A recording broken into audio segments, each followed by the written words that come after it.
दोस्तों, आज मैं सुना रही हूँ मुंशी प्रेमचंद की कहानी पूस की रात। हल्कू ने आकर स्त्री से कहा, सहना आया है, लाओ जो रुपए रखे हैं उसे दे दूं, किसी तरह गला तो छूटे। मुन्नी झाड़ू लगा रही थी, पीछे फिरकर बोली, 3 ही तो रुपए हैं, दे दोगे तो कंबल कहाँ से आएगा? माघ पूस की रात हार में कैसे कटेगी? उससे कह दो फसल पर दे देंगे, अभी नहीं। हल्कू एक क्षण अनिश्चित दशा में खड़ा रहा। पूस सिर पर आ गया। कंबल के बिना हार में रात को वह किसी तरह नहीं जा सकता, मगर सहना मानेगा नहीं, घुड़कियां जमाएगा, गालियां देगा। बला से जाड़ों में मरेंगे, बला तो सिर से टल जाएगी। यह सोचता हुआ वह अपना भारी भरकम डील लिए हुए, जो उसके नाम को झूठ सिद्ध करता था, स्त्री के समीप आ गया और खुशामद करके बोला, ला दे दे, गला तो छूटे, कंबल के लिए कोई दूसरा उपाय सोचूंगा। मुन्नी उसके पास से दूर हट गई और आंखें तरेरती हुई बोली, कर चुके दूसरा काम, जरा सुनो तो कौन सा उपाय करोगे? कोई खैरात दे देगा कंबल?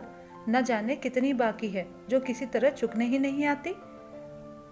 मैं कहती हूँ तुम क्यों नहीं छोड़ देते खेती, मर मर कर काम करो, उपज हो तो बाकी दे दो, चलो छुट्टी हुई। बाकी चुकाने के लिए ही तो हमारा जन्म हुआ है, पेट के लिए मजदूरी करो, ऐसी खेती से बाज आए। मैं रुपए ना दूंगी, ना दूंगी। हल्कू उदास होकर बोला, तो क्या गाली खाऊं? मुन्नी ने तड़प कर कहा, गाली क्यों देगा, क्या उसका राज है? मगर यह कहने के साथ ही उसकी तनी हुई भौहें ढीली पड़ गईं। हल्कू के उस वाक्य में जो कठोर सत्य था, वह मानो एक भीषण जंतु की भांति उसे घूर रहा था। उसने आगे जाकर आले पर से रुपए निकाले और लाकर हल्कू के हाथ पर रख दिए। फिर बोली, तुम छोड़ दो अब की से खेती, मजूरी में सुख से एक रोटी तो खाने को मिलेगी, किसी की धौंस तो ना रहेगी। अच्छी खेती है, मजूरी करके लाओ, वह भी उसी में झोंक दो, उस पर धौंस। हल्कू ने रुपए लिए और इस तरह बाहर चला गया मानो अपना हृदय निकाल कर देने जा रहा हो। उसने मजूरी से एक एक पैसा काट काट कर 3 रुपए कंबल के लिए जमा किए थे। वह आज निकले जा रहे थे। एक एक पग के साथ उसका मस्तक अपनी दीनता के भार से दबा जा रहा था। पूस की अंधेरी रात, आकाश पर तारे भी ठिठुरते हुए मालूम होते थे। हल्कू अपने खेत के किनारे ऊख के पत्तों की एक छतरी के नीचे बांस के खटोले पर अपनी पुरानी गाढ़े की चादर ओढ़े पड़ा कांप रहा था। खाट के नीचे उसका संगी कुत्ता जबरा पेट में मुंह डाले सर्दी से कूं कूं कर रहा था। दोनों में से एक को भी नींद न आती थी।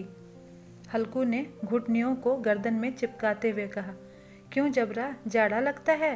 कहता तो था घर में पुआल पर लेटा रह, तो यहाँ क्या लेने आए थे? अब खाओ ठंड, मैं क्या करूँ? जानते थे मैं यहाँ हलवा पूरी खाने तो आ नहीं रहा हूँ। दौड़े दौड़े आगे आगे चले आए, अब रो नानी के नाम को। जबरा ने पड़े पड़े दुम हिलाई और अपनी कूं कूं को दीर्घ बनाता हुआ एक बार जम्हाई लेकर चुप हो गया। उसकी श्वान बुद्धि ने शायद ताड़ लिया, स्वामी को मेरी कूं कूं से नींद नहीं आ रही है। हल्कू ने हाथ निकाल कर जबरा की ठंडी पीठ सहलाते हुए कहा, कल से मत आना मेरे साथ, नहीं तो ठंडे हो जाओगे। यह पछुआ न जाने कहाँ से बर्फ लिए आ रही है। उठूं फिर एक चिलम भरूं, किसी तरह रात तो कटे। 8 चिलम तो पी चुका। यह खेती का मज़ा है। और एक एक भगवान ऐसे पड़े हैं जिनके पास जाड़ा जाए तो गर्मी से घबरा कर भागे। मोटे मोटे गद्दे, लिहाफ, कंबल, मजाल है जाड़े का गुजर हो जाए। तकदीर की खूबी, मजदूरी हम करें, मज़ा दूसरे लूटें। हल्कू उठा, गड्ढे में से जरा सी आग निकालकर चिलम भरी। जबरा भी उठ बैठा। हल्कू ने चिलम पीते हुए कहा, पिएगा चिलम? जाड़ा तो क्या जाता है, जरा मन बदल जाता है। जबरा ने उसके मुंह की ओर प्रेम से छलकती हुई आंखों से देखा। हल्कू, आज और जाड़ा खा ले, कल से मैं यहाँ पुआल बिछा दूंगा, उसी में घुसकर बैठना, तब जाड़ा ना लगेगा। जबरा ने अपने पंजे उसकी घुटनियों पर रख दिए और उसके मुंह के पास अपना मुंह ले गया। हल्कू को उसकी गर्म सांस लगी। चिलम पीकर हल्कू फिर लेटा और निश्चय करके लेटा कि चाहे कुछ भी हो, अब की सो जाऊंगा। पर एक ही क्षण में उसके हृदय में कंपन होने लगा। कभी इस करवट लेटता, कभी उस करवट, पर जाड़ा किसी पिशाच की भांति उसकी छाती को दबाए हुए था। जब किसी तरह रहा ना गया तो उसने जबरा को धीरे से उठाया और उसका सिर को थपथपाकर उसे अपनी गोद में सुला लिया। कुत्ते की देह से जाने कैसी दुर्गंध आ रही थी, पर वह उसे अपनी गोद में चिमटाए हुए ऐसे सुख का अनुभव कर रहा था जो इधर महीनों उसे ना मिला था। जबरा शायद यह समझ रहा था कि स्वर्ग यही है, और हल्कू की पवित्र आत्मा में तो उस कुत्ते के प्रति घृणा की गंध तक न थी। अपने किसी अभिन्न मित्र या भाई को भी वह इतनी ही तत्परता से गले लगाता। वह अपनी दीनता से आहत न था जिसने आज उसे इस दशा में पहुंचा दिया। नहीं, इस अनोखी मैत्री ने जैसे उसकी आत्मा के सब द्वार खोल दिए थे और उनका एक एक अणु प्रकाश से चमक रहा था। सहसा जबरा ने किसी जानवर की आहट पाई। इस विशेष आत्मीयता ने उसमें एक नई स्फूर्ति पैदा कर दी थी जो हवा के ठंडे झोंकों को तुच्छ समझती थी। वह झपट कर उठा और छपरी से बाहर आकर भूंकने लगा। हल्कू ने उसे कई बार चुमकार करके बुलाया, पर वह उसके पास ना गया। हार में चारों तरफ दौड़ दौड़कर भूंकता रहा। एक क्षण के लिए आ भी जाता तो तुरंत ही फिर दौड़ता। कर्तव्य उसके हृदय में अरमान की भांति ही उछल रहा था। 1 घंटा और गुजर गया। रात ने शीत को हवा से धधकाना शुरू किया। हल्कू उठ बैठा और दोनों घुटनों को छाती से मिलाकर सिर को उसमें छिपा लिया। फिर भी ठंड कम न हुई। ऐसा जान पड़ता था सारा रक्त जम गया है, धमनियों में रक्त की जगह हिम बह रहा है। उसने झुककर आकाश की ओर देखा। अभी कितनी रात बाकी है। सप्तऋषि अभी आकाश में आधे भी नहीं चढ़े। ऊपर आ जाएंगे तब कहीं सवेरा होगा। अभी पहर से ऊपर रात है। हल्कू के खेत से कोई एक गोली के टप्पे पर आमों का एक बाग था। पतझड़ शुरू हो गई थी। बाग में पत्तियों का ढेर लगा हुआ था। हल्कू ने सोचा चलकर पत्तियां बटोरूं और उन्हें जलाकर खूब तापूं। रात को कोई मुझे पत्तियां बटोरते देख तो समझे कि कोई भूत है, कौन जाने कोई जानवर ही छिपा बैठा हो। मगर अब तो बैठे नहीं रहा जाता। उसने पास के अरहर के खेत में जाकर कई पौधे उखाड़ लिए और उनका एक झाड़ू बनाकर हाथ में सुलगता हुआ उपला लिए बगीचे की तरफ चला। झबरा ने उसे आते देखा तो पास आया और दुम हिलाने लगा। हल्कू ने कहा, अब तो नहीं रहा जाता जबरू, चलो बगीचे में पत्तियां बटोर कर तापें। टांठे हो जाएंगे तो फिर आकर सोएंगे, अभी तो बहुत रात है। जबरा ने कूं करके सहमति प्रकट की और आगे आगे बगीचे की ओर चला। बगीचे में खूब अंधेरा छाया हुआ था और अंधकार में निर्दय पवन पत्तियों को कुचलता हुआ चला जाता था। वृक्षों से ओस की बूंदें टप टप नीचे टपक रही थीं।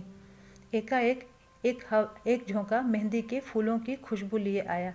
हल्कू ने कहा, कैसी अच्छी महक आई जबरू, तुम्हारी नाक में भी तो सुगंध आ रही है। जबरा को कहीं जमीन पर एक हड्डी पड़ी मिल गई थी, उसे छिचोड़ रहा था। हल्कू ने आग जमीन पर रख दी और पत्तियां बटोरने लगा। जरा देर में पत्तियों का ढेर लग गया। हाथ ठिठुरे जाते थे, नंगे पांव गले जाते थे और वह पत्तियों का पहाड़ खड़ा कर रहा था। इसी अलाव में वह ठंड को जलाकर भस्म कर देगा। थोड़ी देर में अलाव जल उठा। उसकी लौ ऊपर वाले वृक्ष की पत्तियों को छू छू कर भागने लगी। उस अस्थिर प्रकाश में बगीचे के विशाल वृक्ष ऐसे मालूम होते थे मानो उस अथाह अंधकार को अपने सिरों पर संभाले हुए हों। अंधकार के उस अनंत सागर में यह प्रकाश एक नौका के समान हिलता मचलता हुआ जान पड़ता था। हल्कू अलाव के सामने बैठा आग ताप रहा था। एक क्षण में उसने दोहर उतार कर बगल में दबा ली। दोनों पांव फैला दिए मानो ठंड को ललकार रहा हो। तेरे जी में जो आए सो कर। ठंड की असीम शक्ति पर विजय पाकर वह विजय गर्व को हृदय में छिपा न सकता था। उसने जबरा से कहा, क्यों जब्बर, अब ठंड तो नहीं लग रही है? जब्बर ने कूं करके मानो कहा, अब क्या ठंड लगती ही रहेगी? पहले से यह उपाय न सूझा, नहीं तो इतनी ठंड क्यों खाते? जबरा ने पूंछ हिलाई। अच्छा आओ, इस अलाव को कूद कर पार करें, देखें कौन निकल जाता है। अगर जल गए बच्चा तो मैं दवा ना करूँगा। जब्बर ने उस अग्नि राशि की ओर कातर नेत्रों से देखा। मुन्नी से कल ना कह देना, नहीं तो लड़ाई करेगी। यह कहता हुआ वह उछला और उस अलाव के ऊपर से साफ निकल गया। पैरों में जरा लपट लगी, पर वह कोई बात न थी। जबरा आग के इर्द गिर्द घूमकर उसके पास आ खड़ा हुआ। हल्कू ने कहा, चलो चलो, ये सही नहीं, ऊपर से कूद कर आओ। वह फिर कूदा और इस अलाव के ऊपर पार करके आ गया। पत्तियां जल चुकी थीं। बगीचे में फिर अंधेरा छा गया था। राख के नीचे कुछ कुछ आग बाकी थी, जो हवा का झोंका आ जाने पर जरा जाग उठती थी, पर एक क्षण में फिर आंखें बंद कर लेती थी। हल्कू ने फिर चादर ओढ़ ली और गर्म राख के पास बैठा हुआ एक गीत गुनगुनाने लगा। उसके बदन में गर्मी आ गई थी, पर ज्यों-ज्यों शीत बढ़ती जाती थी उसे आलस्य दबाए लेता था। जबरा जोर से भौंक कर खेत की ओर भागा। हल्कू को ऐसा मालूम हुआ कि जानवरों का एक झुंड खेत में आया है। शायद नील गायों का झुंड था। उनके कूदने दौड़ने की आवाज़ें साफ कान में आ रही थीं। फिर ऐसा मालूम हुआ कि खेत में चर रहे हैं। उनके चबाने की आवाज़ चर चर सुनाई देने लगी। उसने दिल में कहा, नहीं, जबरा के होते कोई जानवर खेत में आ ही नहीं सकता। नोच ही डाले, मुझे भ्रम हो रहा है। कहाँ, अब तो कुछ सुनाई नहीं देता। मुझे भी कैसा धोखा हुआ। उसने जोर से आवाज़ लगाई, जबरा, जबरा। जबरा भूंकता रहा, उसके पास न आया। फिर खेत के चरे जाने की आहट मिली। अब वह अपने को धोखा ना दे सका। उसे अपनी जगह से हिलना जहर लग रहा था। कैसा दंदाया हुआ था। इस जाड़े पाले में खेत में जाना, जानवरों के पीछे दौड़ना असह्य जान पड़ा। वह अपनी जगह से ना हिला। उसने जोर से आवाज़ लगाई, लिहो लिहो लिहो। जबरा फिर भूंक उठा। जानवर खेत चर रहे थे। फसल तैयार है। कैसी अच्छी खेती थी, पर ये दुष्ट जानवर उसका सर्वनाश किए डालते हैं। हल्कू पक्का इरादा करके उठा और 2-3 कदम चला, पर एकाएक हवा का ऐसा ठंडा चुभने वाला बिच्छू के डंक का सा झोंका लगा कि वह फिर बुझते हुए अलाव के पास आकर बैठ गया और राख को कुरेदकर अपनी ठंडी देह को गरमाने लगा। जबरा अपना गला फाड़ डालता था। नील गायें खेत का सफाया किए डालती थीं और हल्कू गर्म राख के पास शांत बैठा हुआ था। अकर्मण्यता ने रस्सियों की भांति उसे चारों तरफ से जकड़ रखा था। उसी राख के पास गर्म जमीन पर वह चादर ओढ़कर सो गया। सवेरे जब उसकी नींद खुली तब चारों तरफ धूप फैली हुई थी और मुन्नी कह रही थी, क्या आज सोते ही रहोगे? तुम यहाँ आकर रम गए और उधर सारा खेत चौपट हो गया। हल्कू ने उठकर कहा, क्या तू खेत से होकर आ रही है? मुन्नी बोली, हाँ, सारे खेत का सत्यानाश हो गया। भला ऐसा भी कोई सोता है? तुम्हारे यहाँ मड़ैया डालने से क्या हुआ? हल्कू ने बहाना किया, मैं मरते मरते बचा, तुझे अपनी खेत की पड़ी है। पेट में ऐसा दर्द हुआ कि मैं ही जानता हूँ। तो फिर खेत के डांड पर आए, देखा सारा खेत रौंदा पड़ा हुआ है और जबड़ा मड़ैया के नीचे चित लेटा है, मानो प्राण ही न हो। दोनों खेत की दशा देख रहे थे। मुन्नी के मुख पर उदासी छाई थी, पर हल्कू प्रसन्न था। मुन्नी ने चिंतित होकर कहा, अब मजूरी करके माल गुजारी भरनी पड़ेगी। हल्कू ने प्रसन्न मुख से कहा, रात को ठंड में यहाँ सोना तो न पड़ेगा। तो दोस्तों, ये थी मुंशी प्रेमचंद की कहानी पूस की रात। आपको ये कहानी कैसी लगी हमें कमेंट करके ज़रूर बताइएगा। धन्यवाद।